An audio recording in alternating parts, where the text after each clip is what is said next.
Okay, this is the setting up of the camera. You set up the top there, that's the autofocus and manual focus. You always leave it on autofocus to start with.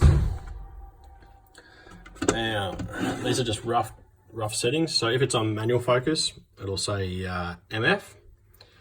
Now, if you want to change the ISO, there's a little button up here that you click, and that's the ISO. And there's a little toggle wheel at the back here.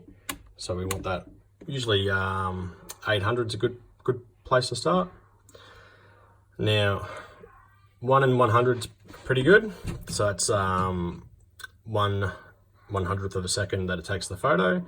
So if you went to about, say, 60 or 40 or 50, you'd be getting motion blur and stuff like that in the booth. So you want roughly about 100.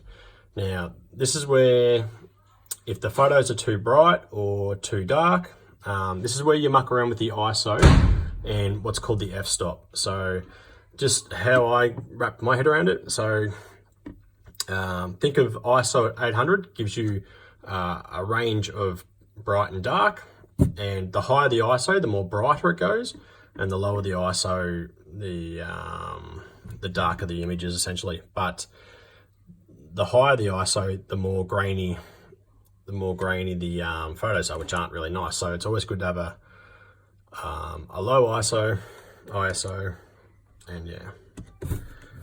Okay. So if you want to change the f-stop, you hold down the AV button and use the toggle wheel at the back here.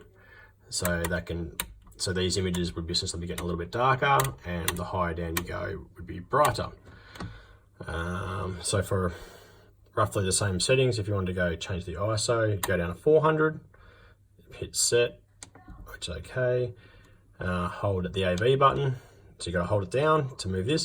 So you'd be going up to a higher, because the ISO 400 is a darker image, so we need to let more light in.